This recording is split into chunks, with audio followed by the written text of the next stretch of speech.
Hello, this is Dr. G. Want to describe for you the second collective that I'm doing in July for you. This is another really important one, and it has to do with cortisol, neurology, and the law of attraction that everybody loves so much.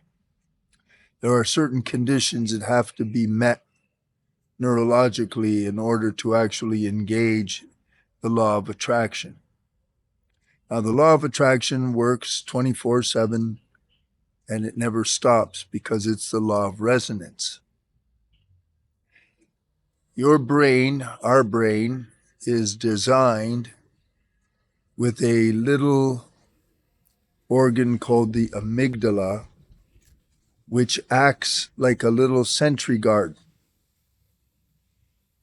It's very ancient and its function has never changed since back in the days when the guy goes outside of the cave and a dinosaur comes running after him and scares him half to death or kills him.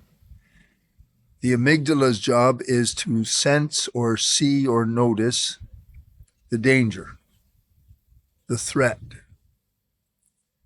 So back in the old days, it would be like a dinosaur or a tiger or some other kind of natural danger or calamity or something like that.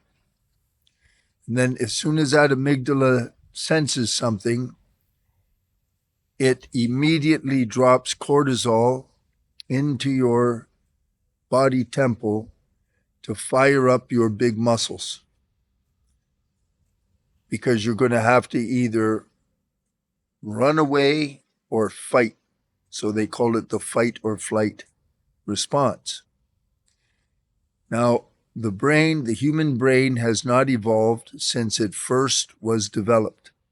I don't know, I think it's like 200,000 years ago, somewhere around there.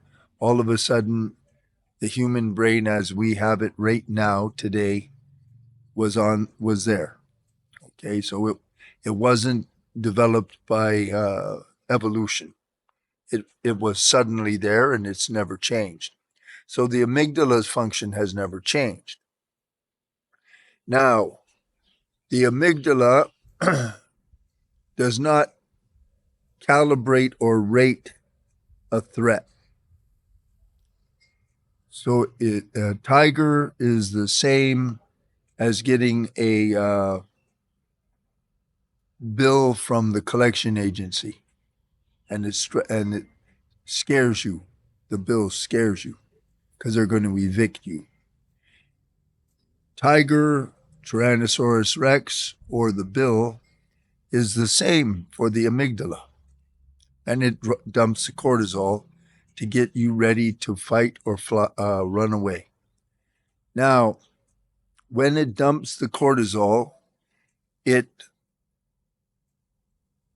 that causes the blood to move away from the front of your head where you think, the frontal cortex. It moves away. And our brain and our nervous system and our consciousness all reverts to our subconscious programs. It does not enhance intelligence. It retards intelligence. The other thing it does is the cortisol, because it's affirming a fear or a threat or a worry, your vibration goes down. And the frontal cortex, which is connected to the motivation centers in your brain, they go down. So your frequency, your perception, everything goes down. Goes to subconscious, to instinctual, to reactivity. And that removes you from the abundance platform until you come back. It takes you, it shuts that abundance vibe off. It can lower it or shut it right off. I shouldn't just say shut it right off. It'll lower it. And then in some cases, it'll just shut it right off, especially if you have multiple stressors. Now, there is a ratio we call one of my researchers calls the positivity quotient. And it is the mathematical quotient needed to keep your brain and your nervous system and your energy field in the abundance side of the equation. So you're attracting abundance, you're a player. The other side, you're not a player, okay? The other side is not abundance, it's lack, poverty, scarcity. All of that is on the other side. So there's a positivity quotient minimum of 3 to 1. 3 to 1. If there is a stressor that shows up on your doorstep, in your consciousness, in your world, that one requires 3 positives that you can reframe to instantly and know they're there in order to cancel the negative. Three positives to 1 negative will keep the amygdala quiet, the blood in the front of your head so you can think, the motivation centers in your brain activated, and keeps you in the good side of the abundance lack dichotomy.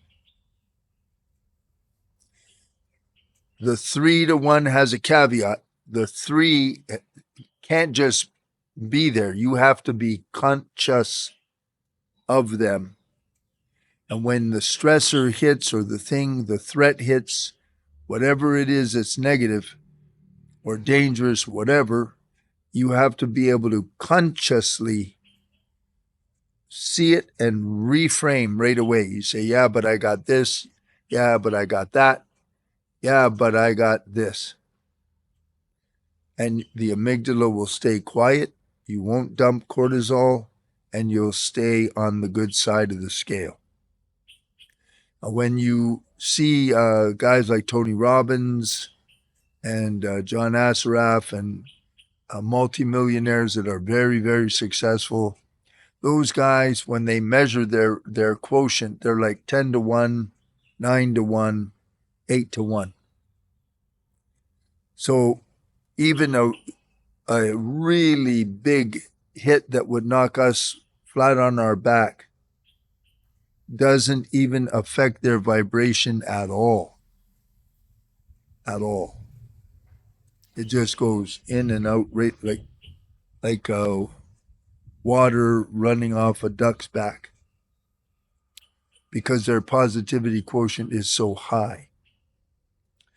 What that means is they have a wealth consciousness, an abundance consciousness that feels so secure and so strong that any negative thing happens, no problem at all.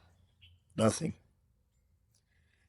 So this second collective builds on the adversity collective prior, so that as the world changes and continues to change faster, you have a strong, solid positivity quotient that keeps you on the right side of the equation, on the winning side, the abundant side, the happiness side, and you don't slip. The negatives do not overtake you. So that's what this second collective is. It's about strengthening in you and teaching you about a positivity quotient and making sure that you can actually have one and sustain it. The stronger the positivity quotient, the stronger your attractor field is for happiness, abundance, and whatever else you want. The lower the positivity quotient until it gets to its baseline is 3-1,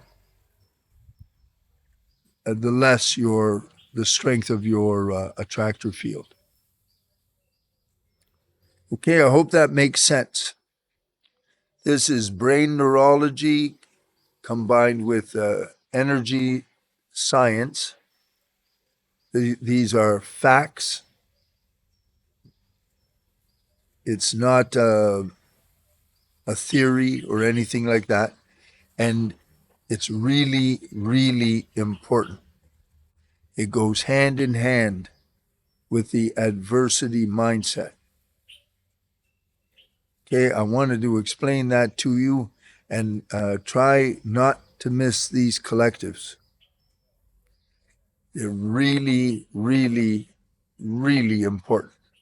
Okay? See you there.